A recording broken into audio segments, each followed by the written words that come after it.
Boa tarde a todos. Vamos começar no horário.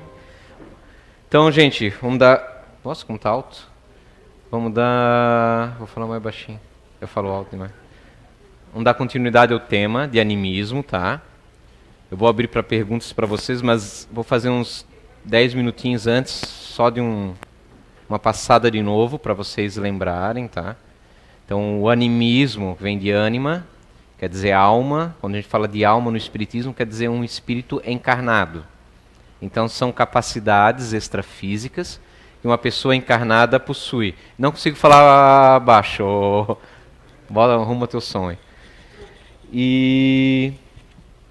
Então, o que acontece? Existem capacidades, a gente já viu materializações, já falamos um pouquinho de psicometria, falamos um pouquinho de escrita e psicofonias, escrita direta, né? Voz direta, né? Quando surgem vozes no ar que não tem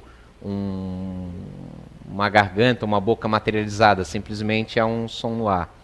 Na próxima aula vocês vão começar com tipos de mediunidade para dar uma pincelada geral de novo nos tipos de mediunidade.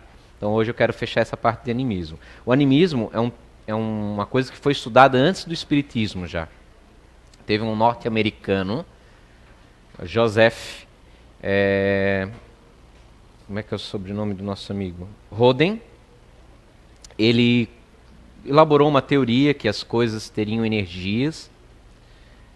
Acabou sendo, obviamente, aceito na época por correntes esotéricas, né, dentro do espiritismo não entrou, mas aí depois desse cidadão, um inglês, chamado William Denton,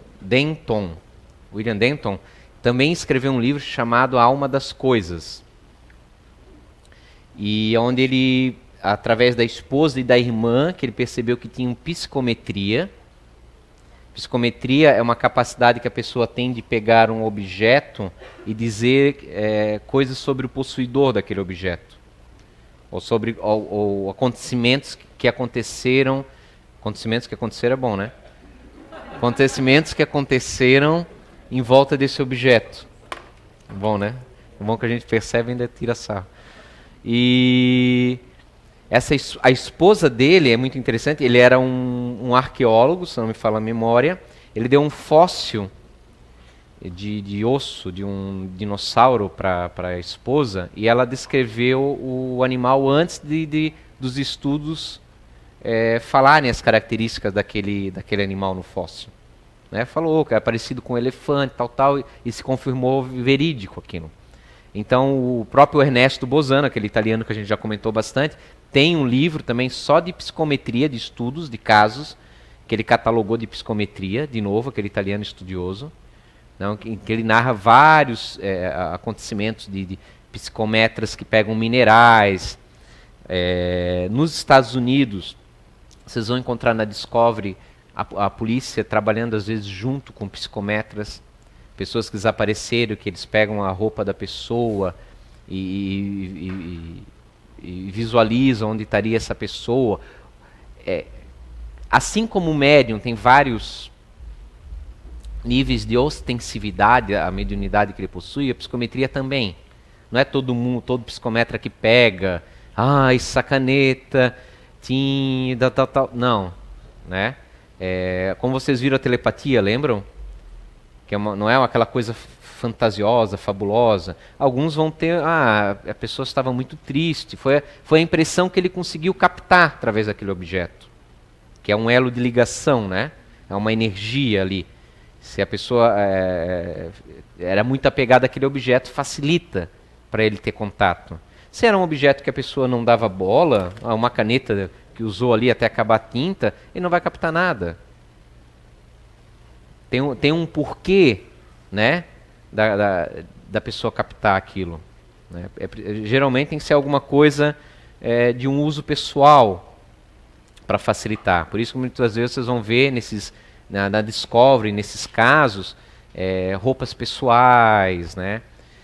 Temos casos de pessoas que receberam órgãos de outros que sofreram influência, a gente comentou isso também. Né? Isso é a área da psicometria, que, a grosso modo, é um animismo. é uma capacidade particular daquele indivíduo que ele possui.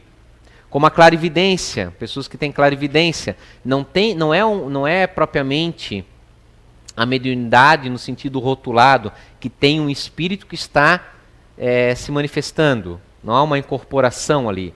É uma capacidade daquele espírito, do médium, do paranormal, como indivíduo. Então a psicometria é um animismo. Porém, aí eu vou dar a pincelada que a gente observou em vários casos, aonde definir quando começa a mediunidade e quando termina o animismo, ou vice-versa. Lembra do Ernesto que eu falei para vocês?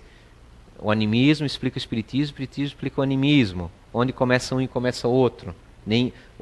Qual dos dois é o verídico? Nenhum e nem outro, ele fala. Por quê? Né? Por exemplo, um médium, uma pessoa que nasce, que ela tem a capacidade de cura. Então chega uma pessoa lá e ela vem a intuição de que aquele órgão dela está danificado, ela vai lá e faz a imposição das mãos e a pessoa se cura. Essa intuição, ele não tem consciência de como é que ele soube, ele não teve uma clarividência, vem uma intuição. É bem possível, né? É bem possível que um espírito, devido à intenção dele nobre de auxiliar, também querendo auxiliar, venha e lhe coloque a ideia, olha, é aquele órgão, impõe a sua mão sobre ali, e surge na mente dele, consciente, como uma intuição, uma ideia, né? Que ele entende como se fosse dele mesmo. Ele não tem ciência que é alguém que está ali falando espiritualmente para ele. Então ali nós temos o quê? Temos a interferência de um espírito com a capacidade de fluido de cura que ele tem. Anímico e mediúnico. Compreendem? São as duas coisas ao mesmo tempo. Porque pensa só, mesmo que ele tenha energia, como é que ele sabe qual é a doença?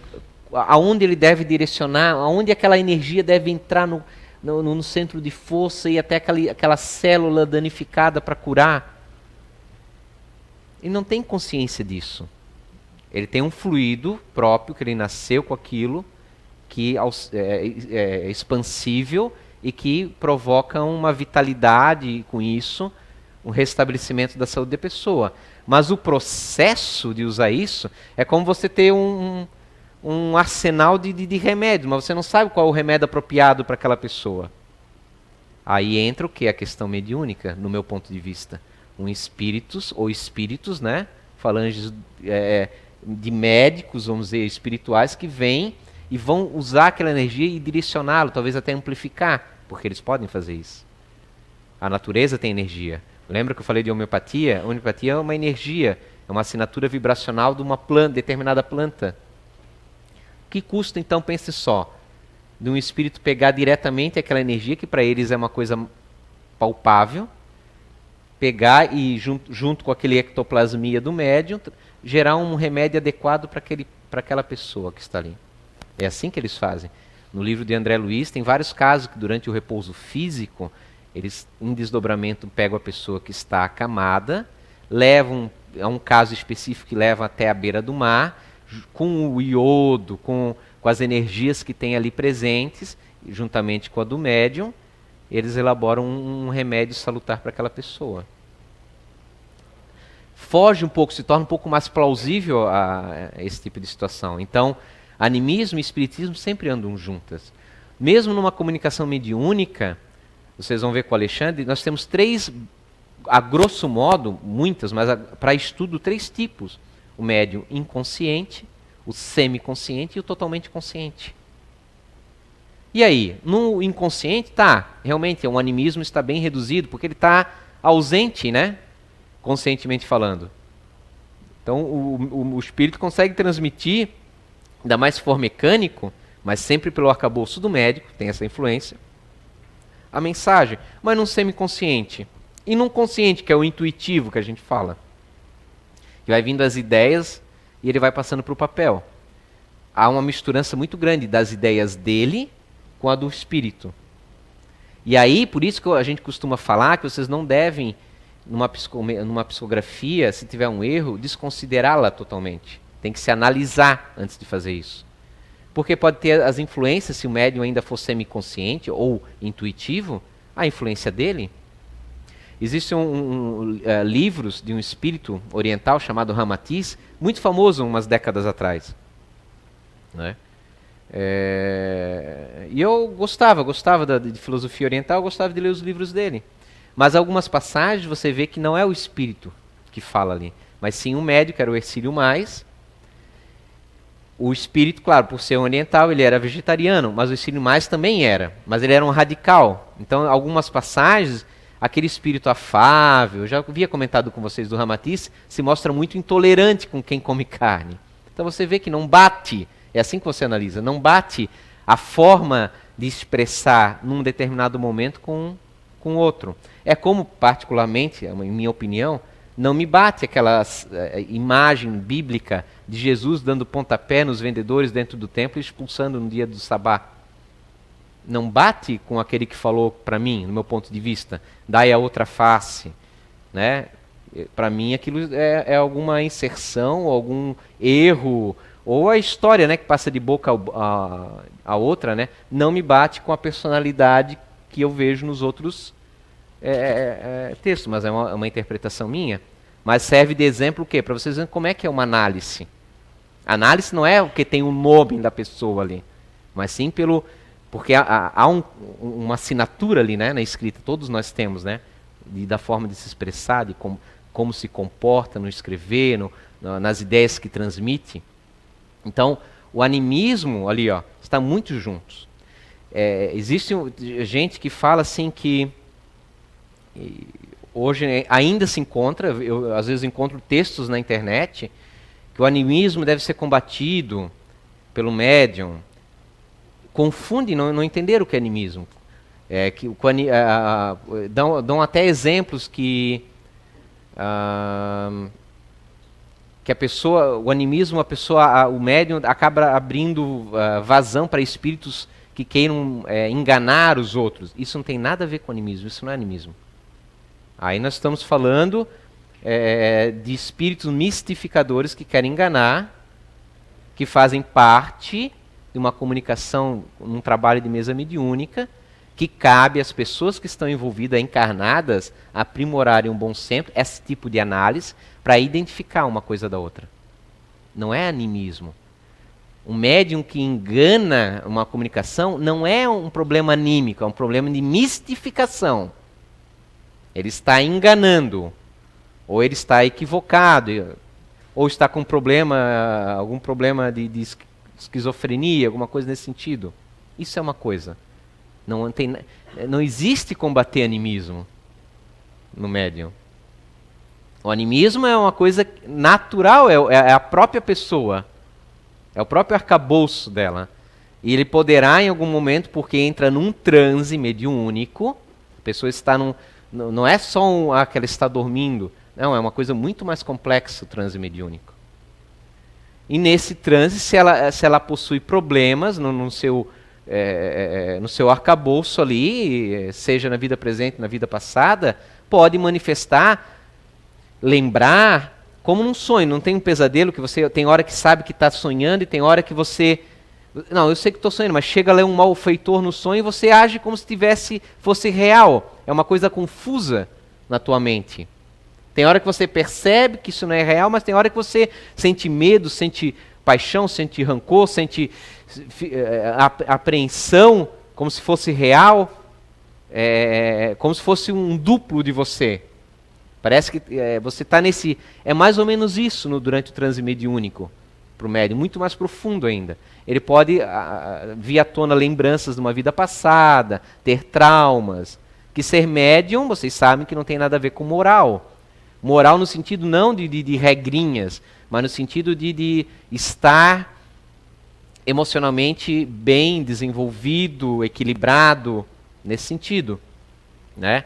Aprimorado como pessoa. Não são todos nós pessoas como qualquer outra, endividados. Endividar é uma palavra ruim, dá a entender da ideia do pecado. Não, uma pessoa que está em aprimoramento.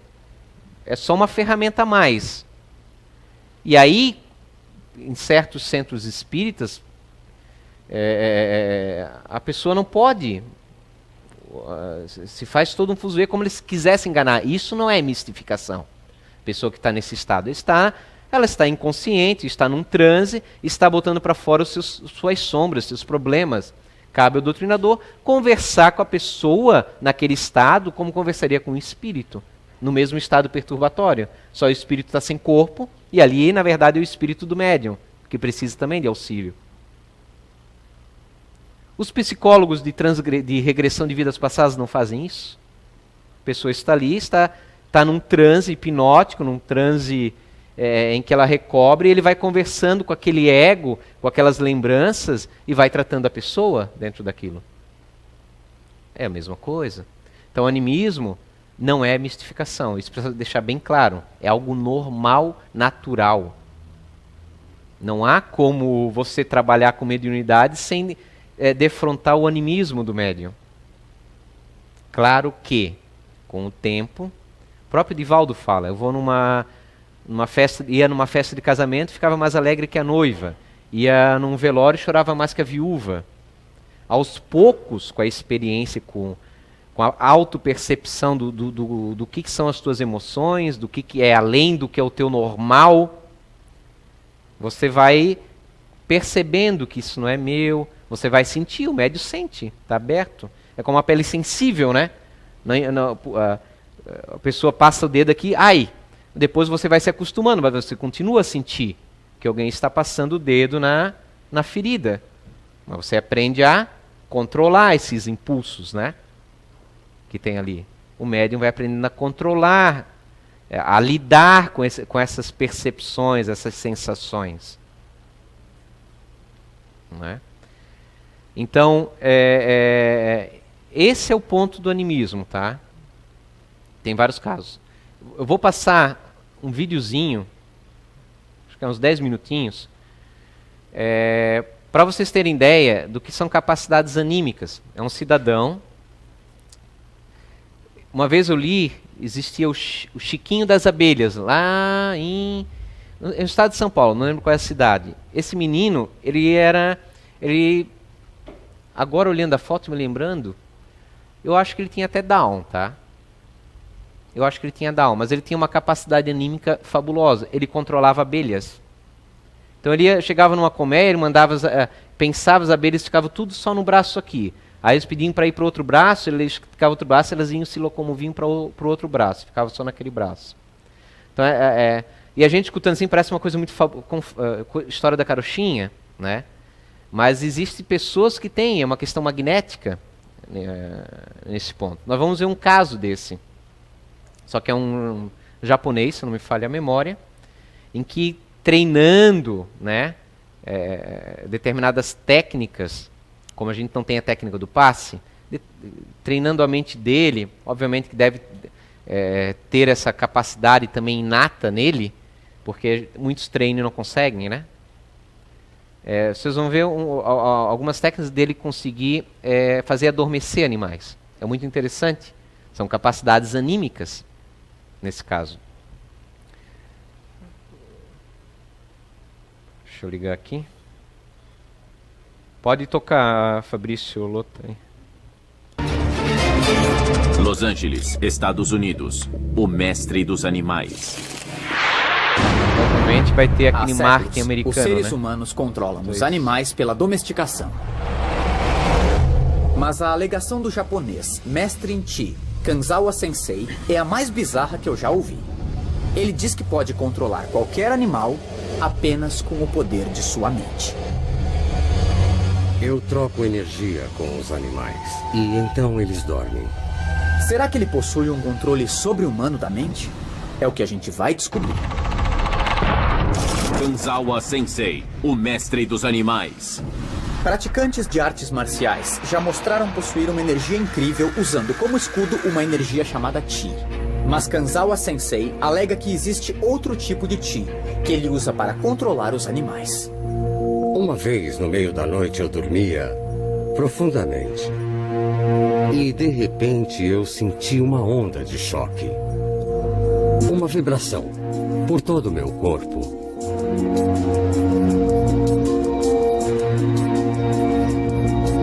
Eu soube que você tem a habilidade de colocar os animais em transe. Isso é verdade? Eu posso usar meu Ti para fazer todos dormirem. Eu uno meus dedos e então ocorre uma troca de energia Ti entre a palma da mão e o animal. A força dessa energia cresce e o animal relaxa e adormece. Você faz qualquer animal adormecer. Os animais são diferentes, mas consigo fazer qualquer um dormir. Muitos já alegaram ter poderes sobre os animais. Mas a maioria desses poderes não passava de um truque. Então, para essa demonstração, eu trouxe Kanzawa do Japão até aqui e eu mesmo escolhi os animais. Um rebanho de alpacas. Agora é a hora de se alimentarem. Então elas estão agitadas. A dona do rancho e especialista em alpacas, Cecília Seca, se juntou a nós para observar o comportamento das alpacas. Elas dão atenção aos humanos? Elas interagem com a gente? São animais muito curiosos e estão sempre cientes do que está acontecendo ao redor. E você acha que elas vão responder a um homem tentando adormecê-las com a energia Ti? Bom, vamos ter que conferir.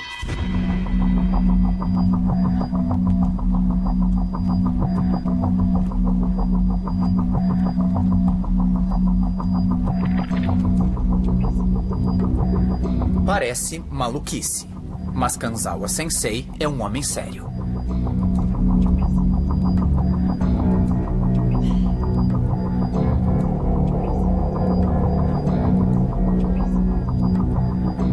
De uma forma estranha, alguma coisa parece acontecer a cada uma delas. Elas estão apresentando um comportamento estranho? Bom, elas estão muito calmas agora. Mas algumas começam a deitar. É bastante incomum vê-las deitando assim, uma por uma desse jeito. Temos apenas 2 adultas em pé agora. Kanzawa Sensei quer se distanciar ainda mais das alpacas, pois acredita que seu poder é mais forte à distância. Elas estão começando a deitar as cabeças. Elas estão se ajeitando para dormir. Estão todas deitadas, menos uma. Estão todas deitadas, exceto a fêmea alfa. E pra mim seria incrível se ela se deitasse. Ela tá bocejando. Tá bocejando. E o trabalho da fêmea alfa é proteger as outras enquanto descansam, né? O trabalho dela é ficar atenta aos perigos. Então seria contra o comportamento natural dela se ela se deitasse. Seria, definitivamente. Todas estão deitadas, exceto aquela, porque é o trabalho dela. E muitas delas estão com os pescoços completamente apoiados no chão. Ela tá deitando. Nossa. Estão todas deitadas. Ai, caramba. Muito bom. Ótimo trabalho, muito bom. Ai, isso foi incrível. Elas estão todas dormindo agora. Estão todas dormindo. Você imaginava que isso pudesse acontecer? Não imaginava. E esse não é um comportamento comum. Não, Era só isso pra não ver é o próximo comum. animal. Não é comum pra elas. Com certeza tem alguma coisa acontecendo aqui. Isso pois foi é. absolutamente incrível. Cecília parece convencida, mas eu quero levá-lo ao próximo nível. Para provar que é um super-humano, eu quero que ele controle um rebanho do maior animal dos Estados Unidos, o bisão. Ainda maior e mais perigoso do que o urso. Essa não é uma distância muito segura. Eu convidei o fazendeiro Frank Denato e o veterinário Lynn McEwen para testá-lo. E aí, tudo bom? Frank possui um rebanho do maior mamífero terrestre do Ocidente, o bisão. E aí, Frank, quão fortes são esses animais? Esses são uns dos animais mais poderosos do mundo. O macho pesa cerca de 1.100 quilos, ou seja, mais do que 1 tonelada. Eles costumam se deitar? Eles se sentam, mas não é um comportamento típico de um bisão. Tá, e o que é que o sensei podia fazer para te impressionar? E se eles se deitassem? Sim. Você acha que isso é possível? Não acredito, mas veremos. Você vai ter que usar uma técnica diferente da que você usou com as alpacas? Eu sempre uso a mesma técnica para qualquer animal que eu coloco em transe. Com 1,80 m, o bisão pode chegar a 60 km por hora. São incrivelmente territoriais, portanto, estar no mesmo espaço que um deles é um risco enorme. Frank e o veterinário nunca viram um bisão se sentar quando há um humano por perto. Mas o sensei diz que está prestes a usar o poder de sua mente para fazer todos adormecerem.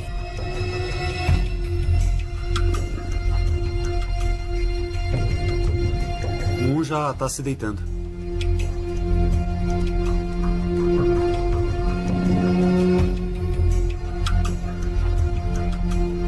Acho que todos eles estão relaxados. Muito relaxados. Lá vai mais um. O que é mais interessante é que com todas essas pessoas aqui, a câmera, ele balançando as mãos daquela forma, eu pensei que os animais ficariam um pouco irritados. Lá vai ela. Acho que ela se deitou. Olha ali, ó. Vai ser interessante ver o que ele vai fazer com aquele grandão ali. Acho que o macho não deita. Se conseguir derrubar o macho, aí teremos certeza. Ele também vai deitar, estou sentindo. Olha lá, lá vai ele. Agora vai. Já vai está deitar. deitando. Frank, você já viu eles fazendo isso? Não, e o mais interessante é que às vezes é possível vê-los se deitando, mas por que neste momento em particular esses animais estariam se deitando um por vez perante a presença dele? É difícil acreditar que ele simplesmente balançando as mãos faça os animais adormecerem. Ele já fez isso 2 vezes, perfeitamente na minha frente. Eles se deitam ao serem comandados Exatamente. por ele. Eu não consigo entender o que está acontecendo, como ele faz isso. No Parque Nacional de Yellowstone, bisões mataram ou feriram a mesma quantidade de pessoas que os ursos. Então os especialistas estão preocupados com a aproximação de Kanzawa. Era uma vez um médico. Se observar bem, os animais nem estão com medo, nem se sentem intimidados. O que ele está tentando fazer? Eu estou ficando um pouco nervoso. Eu conheço esses animais há mais de 15 anos, mas eu nunca cheguei tão perto deles assim. Esse comportamento é incomum para um bisão? Com certeza. Eles sentem o cheiro dele. Parecem muito calmos e relaxados, mas se levantarem, ele não chegará à cerca a tempo. Um deles está levantando.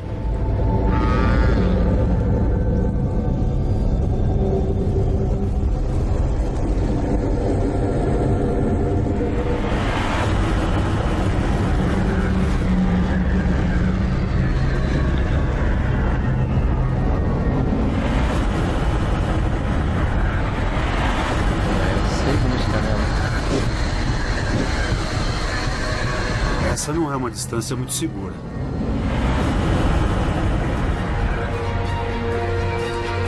Doutor, existe alguma maneira de explicar isso cientificamente? Não na medicina que eu conheço. Eu nunca vi nada parecido com isso antes. Isso não poderia ser um truque. Não. Sensei? Foi incrível. Eu não acredito que você conseguiu fazer com que todos se deitassem mais uma vez. Muito obrigado. Não parece cientificamente possível. Pode dar um pausa lá. Mas às vezes não existe uma explicação que apareça. Interessante, né?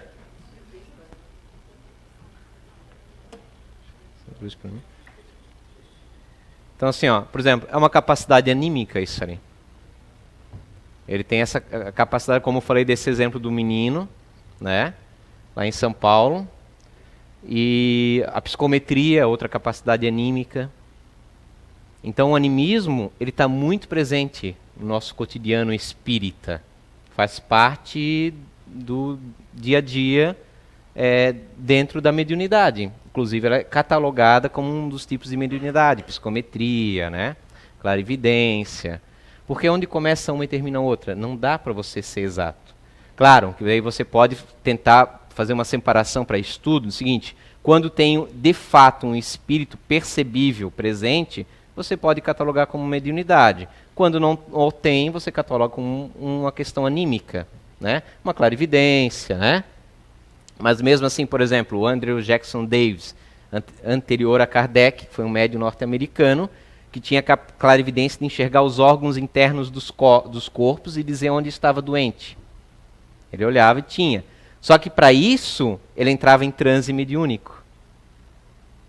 Ou seja, tinha uma assessoria de um espírito ali, né, junto dele, que emancipava, vamos dizer assim, desdobrava um pouco o perispírito dele, com isso as percepções extrafísicas aumentavam, e ele conseguia ver daí, mas com ajuda daí.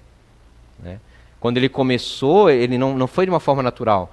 Alguém começou a dar passes nele, que já havia o magnetismo, e ele entrava num transe magnético. E num determinados momentos, ele começou daí a ter manifestações mediúnicas. Ele tinha psicografia, escreveu volumosos livros, apesar de ser praticamente analfabeto.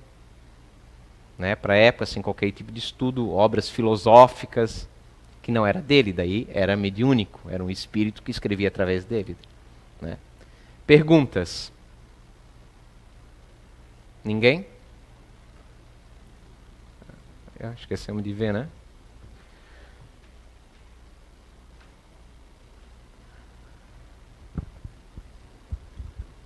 Boa tarde. Boa tarde. Assim, tô falando ali agora sobre esse negócio, né, de ver o animismo, né, que ele tem, e o médium é que faz, né? Assim, não pode ser um médium, assim, ele está incorporado e o médium vê e ele acha que é ele? Explica de novo, eu não consegui entender. Falou que, na verdade, o médium está ali, mas o animismo também está, né? Então, por isso que ele vê o corpo, né? Sim, o animismo é o médium. É o médium. É o médium. Tá, mas assim, o espírito não tem esse animismo que dá para ver também? Tá entendendo o que eu quero falar? É que assim, ó... E se o médium não tem esse animismo... Animismo não é uma energia separada. É só um nome que nós damos quando a manifestação paranormal, vou dizer nesse sentido para talvez tentar entender, provém de uma pessoa encarnada. Só da alma, então. Isso. Uhum. E se a mesma pessoa morrer e continuar a ver em espírito, aí nós não chamamos mais de animismo, porque não está mais no corpo. Como é que chamamos chama? De mediunidade. São só palavras para diferenciar o quê? A atividade. Ambos falam da atividade extrafísica, certo? Ambos falam de paranormalidade. Porém, a paranormalidade, quando acontece através da pessoa encarnada, que é da pessoa, o espírito da pessoa encarnada, a gente chama de animismo. Quando esse mesmo espírito não está mais no corpo, está desencarnado, chamamos de mediúnico daí. Eu fiz essa pergunta porque quando eu fui para Minas Gerais, o médium falou que foi o espírito que viu, sabe, a doença. Não foi ele, né? Ele disse, olha, o espírito sim, viu. Sim. Não estou dizendo que a clarividência é sempre anímica. São só palavras. É aquilo que eu estou tentando dizer. Não dá para saber quando é anímico ou quando de fato é só mediúnico. Porque assim, é aquilo que eu falei. Ele podia estar enganado também, né? Ou não? Não, vamos dizer que ele é semiconsciente. Há um acoplamento do espírito ali. E o espírito realmente ele pode amplificar e fazer com que ele enxergue a doença da pessoa. Mas ele é médium, ele está consciente que ali tem um espírito, ele está escutando, entre aspas, vozes na mente dele, ideias que ele nem estava pensando vinham. É sei lá, é uma cirrose que ele tem. Aí, você tem uma cirrose, ele enxerga, estou vendo, mas aí ele vai dizer para ti, não, olha, mas isso não fui eu que diagnostiquei, foi um espírito que está aqui que auxiliou ou que diagnosticou para nós a respeito. Entende? Uhum. Então as palavras não quer dizer que existe uma energia chamada animismo. É só um nome para a gente diferenciar quando o fenômeno acontece que tem um espírito, que é o espírito que está desencarnado, né? O espírito desencarnado que está envolvido no fenômeno, e o animismo é quando não tem um espírito desencarnado no fenômeno. É só isso. Então, o fenômeno ocorre comigo, não tem espírito aqui envolvido. Nem que eu perceba, nem inconscientemente. É um animismo puro. É um fenômeno anímico. Não tem ninguém me ajudando. Provém totalmente de mim. Estou em transe inconsciente. O espírito está, como vocês falam, né, incorporado de um médico. Ou está em psicofonia. Tem um espírito e é o espírito que está causando o fenômeno. Um espírito desencarnado. Chamamos de mediunidade daí. Entende? E quando aquelas pessoas que tortam o garfo e faz, sabe aquelas... Fenômeno anímico. Anímico, né? Telecinese. Né? Lembra daquele videozinho da telepatia? Também tem de um outro, se vocês procurarem lá aquele videozinho, de telecineses russos também, tipo esqueci uma muito famosa, uma russa, que ela vai lá no laboratório e mexe uma caneta, com extrema dificuldade, suando, pingando suor de tanto desgaste que tem. Ou seja, anímico, ela mexeu a caneta, pelo magnetismo dela, né, com muito esforço. Agora, se tu compara, o mesmo caso da telepatia, né, se compara aquele mover uma caneta com extrema dificuldade, com muito pouquinho, com o fenômeno que tinha de mesa girante, quase nada, né? Não é nada, mas é fato. Aí você vê o quê? Ali na mesa girante, mesmo que o pessoal não percebia, porque eles não estavam em transe ao redor da mesa. O espírito chegava, usava, nós sabemos hoje, usava a ectoplasmia para mover a mesa, né? Só que ninguém se desgastava daquela forma, porque haviam espíritos ali presentes, usavam as energias dos presentes, mas quem gerava o fenômeno eram os espíritos desencarnados. Né? Depois, claro, passou a se ter médiuns de efeitos físicos, que entravam em transe, como a Florence Cook, lembra da Kate King? Que tinha verdadeiro desgaste depois de uma sessão. É algo muito desgastante para o sistema nervoso do médium de efeitos físicos.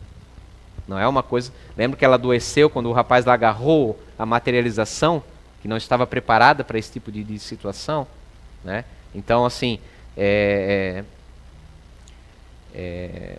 mesmo nesse caso da russa que está lá, tal, pelo efeito, pelo tudo... Será que é totalmente anímico? Não teria como eu dizer. Nós não temos clarividência para enxergar o plano espiritual, né? Mas sabemos, pelas obras de Kardec, que todos nós temos, quando nascemos, um espírito que nos acompanha.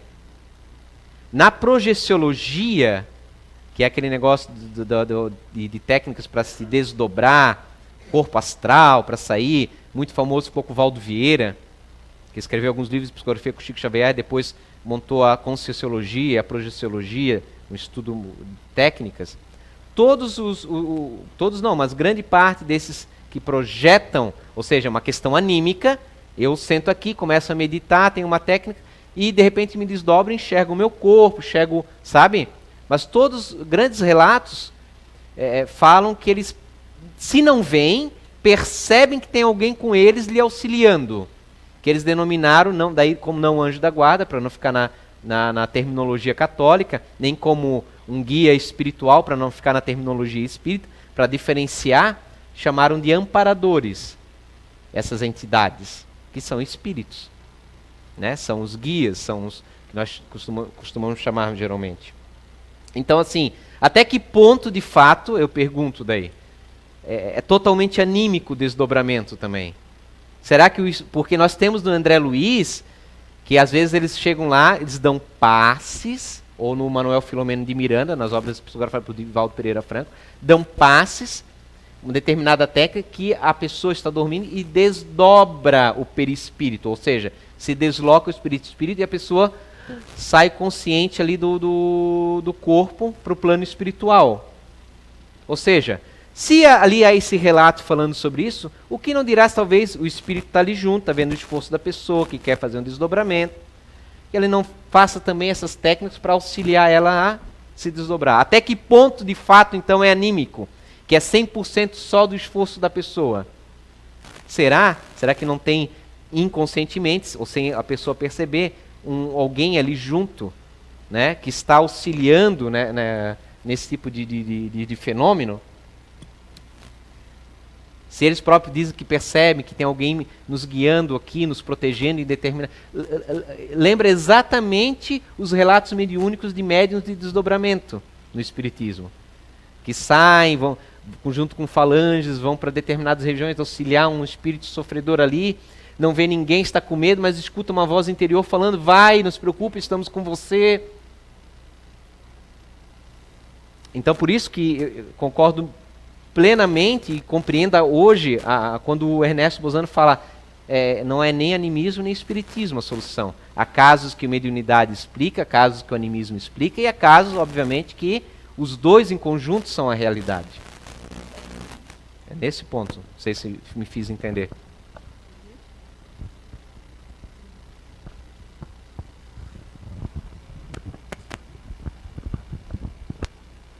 O André. Ó, o Luiz lá. Só um pouquinho, só um pouquinho que ele levantou antes, tá? E existe o efeito mediúnico sem o animismo? Não, porque para ser um fenômeno mediúnico... Tem que ter o animismo junto. O que é um fenômeno mediúnico? Claro, existe o espírito. Está no plano espiritual, fazendo influenciando. Kardec nos fala, os espíritos respondem. Pergunta, né? Os espíritos nos influenciam no nosso dia a dia, vamos dizer, né? E os espíritos respondem, mais do que vocês imaginam.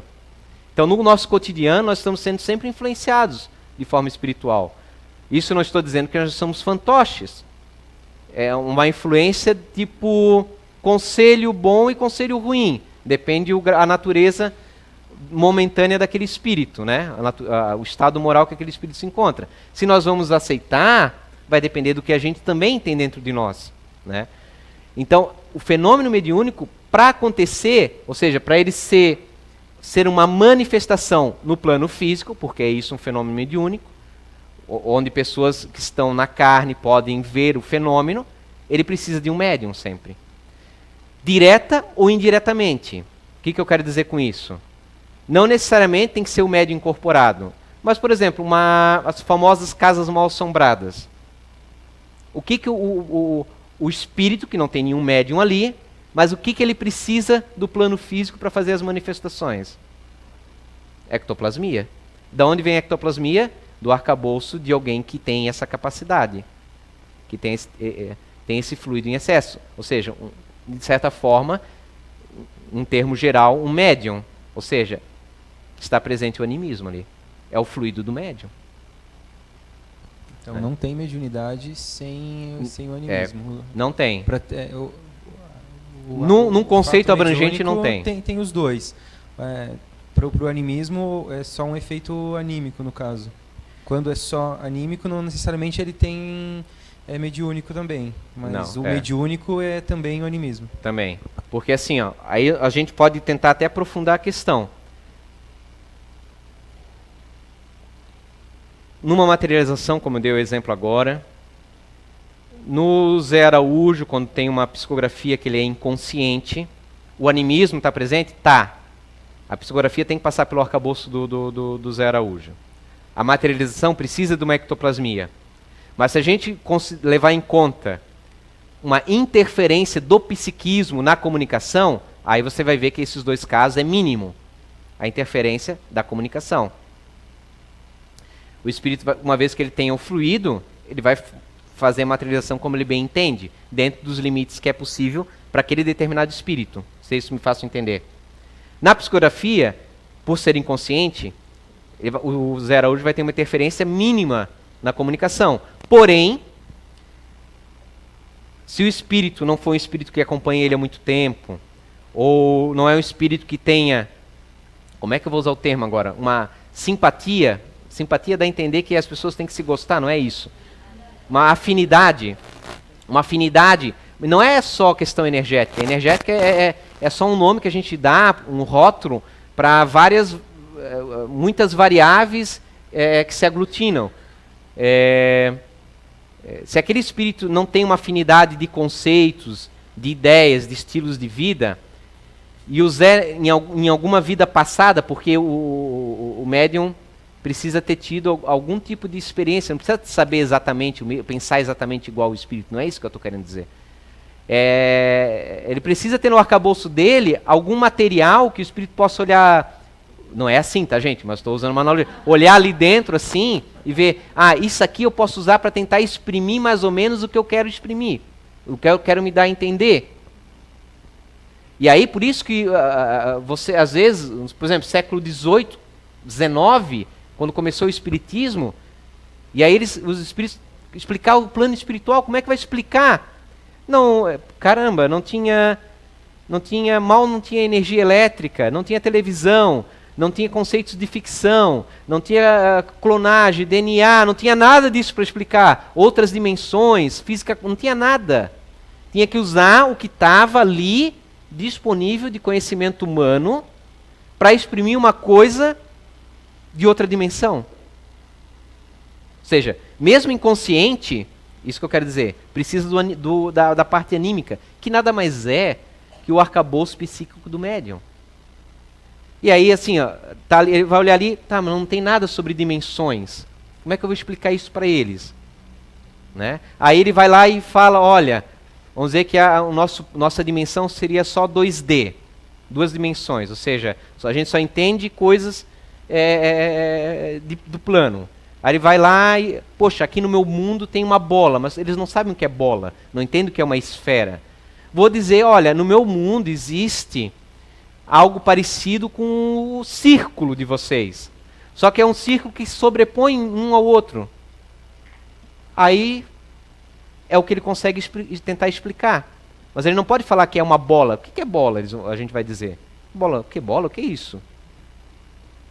É um círculo. Ah, é um círculo. Ah, mas não é bem um círculo, é parecido. Só que é uma sobreposta à outra. Existem várias, mais do que comprimento e largura. Existe uma coisa chamada altura. Altura é como se fosse uma coisa sobreposta a outra, sobreposta, mas nem essa palavra não existe no nosso mundo. Olha a dificuldade. Então ele tem que usar o arcabouço. Mesmo do médium inconsciente, ele tem que usar o que está ali. Às vezes ele busca até de vidas passadas. Por isso que um médium analfabeto, no século XIX, conseguia, como Andrew Jackson Davis, escrever. Porque em algum momento ele já teve conhecimento de escrita. Está ali no arcabouço, no animismo dele. Por isso que consegue uma xenoglossia, que é falar várias línguas ou escrever línguas diferentes que o médium não conhece, né? Está ali no arcabouço do médium. O espírito consegue ali usufruir daquilo ali. A ideia que está ali. Não é tanto a palavra que ele precisa... ele precisa ter aprendido francês. Há uma discussão de pesquisa a respeito disso. Mas não vejo que é tão problemático. Se for um mecânico, o que acontece no mecânico? O espírito controla uma determinada área do cérebro que move o braço mecanicamente. O médium pode estar acordado, mas está psicografando. Né? Aí beleza, ele controla exatamente, né? Animismo extremamente reduzido. Ali nós temos o quê? Um efeito mais de fluido ectoplasmático, né? De manipulação cerebral. Mas não é assim que sempre acontece. Quando é semiconsciente, intuitivo, automaticamente vai passar pelo arcabouço psicológico, pelo animismo do médium. Tem que ter aqueles conceitos ali dentro. Ele vai usar aqueles conceitos para tentar explicar algo ou a ideia que ele tem. E aí acontecem as comunicações que ficam... nem vou dizer que tenha erros, mas que a gente vai ler, entende uma coisa, mas o espírito depois diz numa outra sessão, mas não era bem aquilo que eu queria fazer-me entender.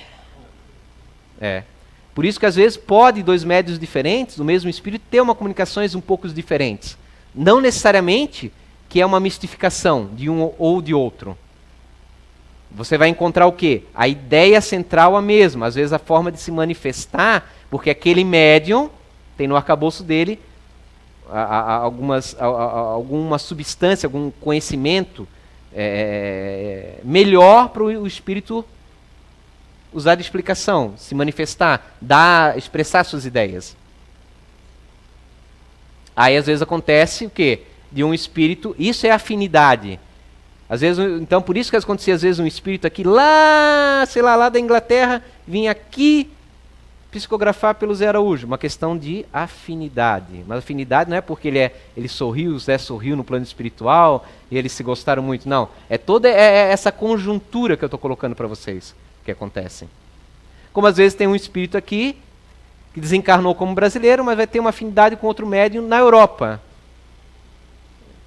Não é que ele é exclusivo, o amor único, exclusivo, egoísta, não. É que ali ele encontrou no animismo daquele médium um melhor material, um instrumento melhor para ele expressar exatamente as suas ideias. Que nunca vai ser 100%. Por quê? Por causa do animismo. Mas extremamente reduzido, depende do caso. O médium inconsciente, o médium mecânico, como formas a gente fala de comunicação inteligente, né? Que o espírito pode usar um médium para se comunicar. Sempre vão ter muito mais reduzido a presença do animismo do que um médium semiconsciente ou consciente, chamado também intuitivo. Porque ele está meio desperto, vai passar pela vigília do médium, de alguma forma, por mais transe que esteja, e ele vai às vezes influenciar ou vai interpretar a ideia que está chegando na mente dele, vai dar a roupagem dele. Quer dizer que um é pior que o outro? Não. Quer dizer que, inclusive, essa mediunidade intuitiva é a mediunidade, do meu ponto de vista, a mediunidade que Kardec fala que todos nós a temos. Nós não temos a ostensiva, que é aquela de entrar em transe, né? Todos nós não temos. Mas todos temos algum grau de intuição, que é essa forma de comunicação. Existe um médium também extremamente intuitivo, ou semiconsciente também. Está ali em transe, está ali consciente, mas está falando, é uma coisa meio doida, assim, é como se ele estivesse fora do corpo dele agora, escuta tudo, está ali presente, mas está falando e respondendo não por ele mesmo. O doutrinador está conversando com o médium, ele tá falando, mas não é ele que está falando, mas ele lembra de tudo que a boca dele transmitiu. Esse é o semiconsciente. O inconsciente, que é o Zé Araújo, quando ele sai do transe, o que aconteceu? Ele não sabe nada. É bom para uma questão uma comunicação menos anímica. O que é ruim? Para ele não surte, claro, surte o efeito da caridade, todo o trabalho que ele faz, né? Mas para nós que precisamos aprender com as experiências, o semiconsciente tem uma vantagem. Se ele tem o empecilho do animismo, ele tem a vantagem de que, escutando as próprias doutrinações, sentindo aquelas emoções do espírito, ele aprende com a experiência daquele espírito. Porque ele acorda e ele lembra. Às vezes, com o tempo, fica mais vago essa memória para ele. Lembra só de algumas coisas mais fortes, talvez que chamou a atenção dele, foi uma emoção muito forte. Cada pessoa é diferente, né? O André, e as nossas benzedeiras e benzedores, eles teriam então capacidade anímica? Anímica é magnetizadores. São magnetizadores. Os magnetizadores antecederam o médium espírita, né? Mediunidade sempre teve, né? Mas vamos dizer, como entidade organizada que surgiu com o espiritismo, né? O Kardec era um magnetizador. Ele estudou Mesmer, que foi o pai, vamos dizer, do magnetismo moderno, né? E conseguiam e mexiam objetos com magnetismo. Por isso o Kardec fala que, quando ele escutou as mesas girantes, isso não tem nada demais. A gente sabe que o magnetismo permite, porque ele já tinha presenciado experiências assim. Porém, quando falaram que as mesas respondiam perguntas, aí ele ficou mais cético ainda. Não, mesa não tem cérebro para responder alguma coisa. Então, as benzedeiras, sim, é uma capacidade anímica, porque é o magnetismo, é o fluido vital, que elas nasceram com aquilo. Aí eu volto naquela questão que eu falei. Agora, até que ponto não tem uma assessoria de espíritos que querem também fazer o bem através dela? Né? Não precisa ser, essa presença mediúnica não precisa ser consciente para a pessoa que está ali. Porque no dia a dia nós também estamos, todos nós somos acompanhados. Temos um guia, sempre. Todos os dias. Mas a gente não tem consciência disso. Mas não deixa de ser uma influência mediúnica, vamos dizer assim, né? No conceito geral. Porque eu já vi, conheço benzedeira que fez até curso para fazer benzimentos, né? E outras que são completamente intuitivas. Aí o intuitivo a gente pode tentar deduzir o quê? Intuições, uma participação de algum espírito junto dela, que ela não reconhece claramente como espírito, mas ela sente que é uma presença, ou ela fala assim, Deus me falou, vem de Deus, né? Quando ela não tem esse estudo, esse conceito do espírito individualizado, né? E estudar, sim, o magnetismo nada mais é que um estudo organizado, né? Sobre esse tipo de técnicas e, como vocês viram do japonês. Isso ali, apesar de, claro, ele tem um magnetismo nato, como a gente tem aqui na casa algumas pessoas no passe, que tem um magnetismo ostensivo, mas ele estudou técnicas, né, conceitos que melhoraram o quê? A capacidade dele se concentrar, de ele melhorar aquilo que ele já era natural nele. Obviamente, se eu não tenho um pingo de magnetismo, e isso não existe, por mais que eu estude técnicas, eu vou melhorar um pouquinho. Mas vamos dizer, só para estudo, não é que é assim. Vamos dizer que tem 10 graus. O 10 é o máximo. É o japonês ali, né? E eu nasci ali com um grau 2 ou 3. Eu vou estudar, vou me aperfeiçoar, fazer curso, pulo para o grau 4. É o meu limite. Outro que nasceu, que nunca estudou, chega aqui e vai ter um poder de auxílio enorme. Nasceu com o grau 6. Ele é superior em fluido magnético do que eu. Eu tenho só 4. Só que aí, os espíritos, isso a gente está falando do indivíduo, os espíritos que me acompanham, eles podem potencializar essa questão. Aí vai a questão moral. Se eu sou uma boa pessoa, se eu me esforço, tento me melhorar, eu erro, mas eu reconheço o erro. Quem vai me acompanhar? E aquele que nasceu com grau 6, que vai lá, toma cachaça, bate na mulher, sai por aí falando palavrão. Quem lhe acompanha e quem me acompanha? O fluido dele é muito maior do que o meu. Mas qual é a qualidade? Porque o fluido é só um termo para um conjunto de coisas. A mente é um dínamo. O que a minha mente gera e o que a mente daquele indivíduo gera? Qual a qualidade do fluido dele? Qual a qualidade do meu fluido? Aí talvez seja preferível um passe. A pessoa está doendo passe meu do que a daquele indivíduo, que pode agravar a situação dela, pode perturbar o campo mental dela, né? É claro, se a pessoa agora é uma boa pessoa, igual se esforça que nem eu, e tem um grau maior, ela vai ter um resultado maior. Porque o fluido dela é mais ostensivo. E a qualidade interior dela também é legal. Então,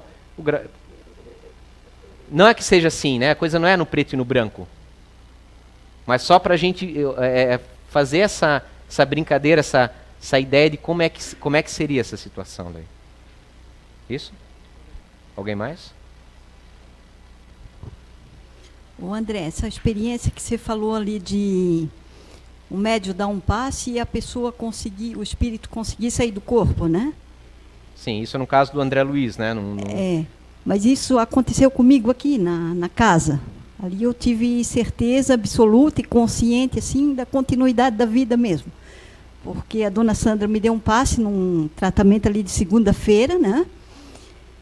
E foi como se tivesse jogado, assim, um jarro de jasmim ao redor. Tu não imagina agora a quantidade de gente que vai querer tomar passe com a dona Sandra agora. Sim, daí eu fui aspirando aquele perfume, né, gostoso assim, eu já me vi fora do corpo. Leve igual uma borboleta, porque é bem sutil mesmo assim. Mas assim, a senhora já falou outros relatos nos cursos que a senhora já participou para mim? Sim, sim. É uma coisa, vamos dizer, que a senhora tem, é nata da senhora, ali o passe apenas facilitou naquele exato momento, tá? Sim. Eu posso tomar passe minha vida toda com a dona Sandra. O máximo que vai acontecer, a gente ficar muito tempo, é eu pegar no sono lá. Né? Então, é o meu natural. O meu natural é roncar. Né? O da senhora é se desdobrar. Eu consigo me desdobrar coisa maravilhosa, olha, né? Só. Né? Cada um tem o que merece, né? Ou fazer o quê, né? Ou não, né? Porque... Eu aceito isso, aceito. Porque eu sei que numa outra vida, quem sabe, né? Quem sabe? Mas já passei muitos peleios também, às vezes vou para uma região bem difícil, assim. Sim. Hoje em dia já não, a gente se educa mais, estuda mais, procura ter uma... Sim. Então, tudo são experiências, né? Tá? Então, isso é uma capacidade anímica, envolvendo, claro, uma assistência espiritual. É aquilo que eu falei antes para vocês, assim, tá? Não foge muito desse aspecto. Eu consegui até uma vez... Porque há muito tempo atrás eu prejudiquei uma pessoa. E isso... Depois eu me arrependi, mas aí ela já estava desencarnada. E eu sempre, nas minhas orações, pedia perdão para ela e pedia para o meu anjo da guarda, um dia pudesse um encontro com ela, que eu queria me perdoar, né? Sim. Queria que ela me perdoasse. E realmente um dia eu tive na presença dela, me ajoelhei, pedi perdão. E ela me abraçou e disse que ela me devia aquilo, ela tinha que passar por aquilo, né? Então foi fantástico assim. Sim, não, ótimo. Uma coisa que a gente só não pode cair Aí eu fico com Jesus, que ele falou uma coisa muito interessante. O escândalo é necessário. O que ele quis dizer? Hoje as dores do mundo, as dificuldades que nós temos, faz parte do nosso aprendizado. A Terra precisa ter isso porque nós somos assim. Nós temos dificuldade, a gente está conversando antes no grupo aqui de estudo, que a gente é como se fosse rocha ainda, muito bruta, cheia de limo. E é só quando as rochas se batem que o limo vai caindo. Então a gente precisa do conflito porque nós somos conflitantes. Não é que o conflito, é por causa do conflito que nós nos tornamos assim. Nós o somos e tornamos o meio ambiente dessa forma.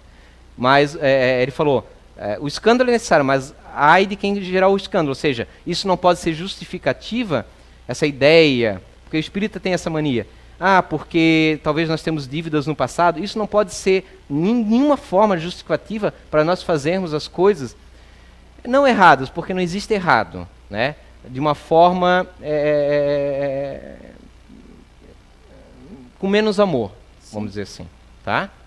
Gente, última questão para a gente finalizar, só adiantado um pouquinho daí. Depois você tem cachorro quente para comer, eu também estou morrendo da fome.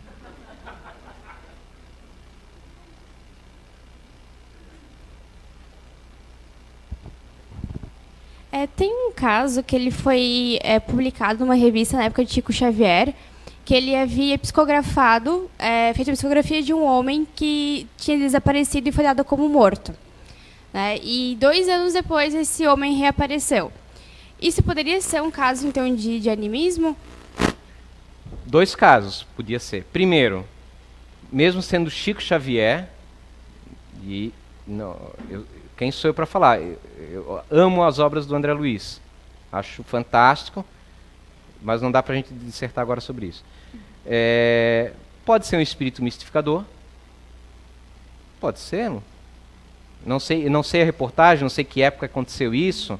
Geralmente no início da mediunidade pode acontecer. Em determinado momento da vida do Chico pode acontecer. Isso não quer dizer que ele está mistificando. Quer dizer que é um espírito que está mistificando. Cabe também a nós a desenvolver o bom senso para perceber uma coisa da outra. Pode ser uma questão anímica. Existe. Fato. Existe. De novo, eu entro no Ernesto Bozano. Tem casos catalogados por ele. Pessoas vivas, a gente até comentou, acho, na outra aula, desdobra-se e se comunica através de um médium. Existe um caso famoso, esqueci o nome, de desdobramento, que isso é interessante.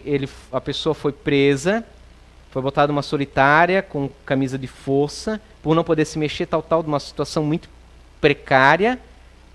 Aconteceu o fenômeno de desdobramento com ele. E aí ele conseguiu vários lugares, conseguiu se comunicar com pessoas que tinham clarividência, porque não precisa ser só psicografia. Se eu vejo espírito, vou ver também, mesmo que a pessoa esteja encarnada, talvez até com mais facilidade, não sei, porque o perispírito está atrelado energeticamente ao corpo, que tem fluido vital. A vibração daquele perispírito é mais próximo ao plano físico do que um próprio espírito desencarnado, apesar que, mesmo que depende do estado mental da pessoa, se ela está muito apegada a vícios, vícios dá uma entonação errada, a conceitos terrenos, o perispírito dela vai estar tão ou mais material do que às vezes um encarnado que se desdobra. Depende, né, desse encarnado que se desdobra, né? Se esse encarnado se desdobra a um Divaldo, porque ele tem desdobramento, com certeza o perispírito dele está muito melhor do que o nosso. Mas é possível. Não conheço o caso, tá? A reportagem. Eu li a matéria, acho que é da revista Cruzeiro, bem antiga. Não me pareceu ser uma coisa assim muito imparcial. Revista Cruzeiro, com todo respeito, foi aquela revista que tentou denegrir a imagem do Chico Xavier, né? Que depois eles vão abrir o livrinho lá, tem o Emmanuel, vocês viram o filme? Emmanuel psicografando. É que justamente eu vi isso sendo usado por ateus para, digamos, justificar, teríamos que ver, atacar não sei se a psicografia original, os dados que ele conta, se em algum momento ele fala que está desencarnado, né? Aí tu vai ver que é a ignorância do jornalista sobre as possibilidades mediúnicas anímicas. Se não há informação daquele espírito que está se comunicando, que ele morreu, que ele está no plano espiritual, no sentido que está morto, ele pode dizer, estou aqui no plano espiritual, e de fato está. Então, fica aberto a questão. São as pessoas que estão interpretando que ele morreu. É natural, né, também, né? Se você não estuda, até essa aula de agora, se você jamais tinha estudado sobre animismo, você acharia a mesma coisa?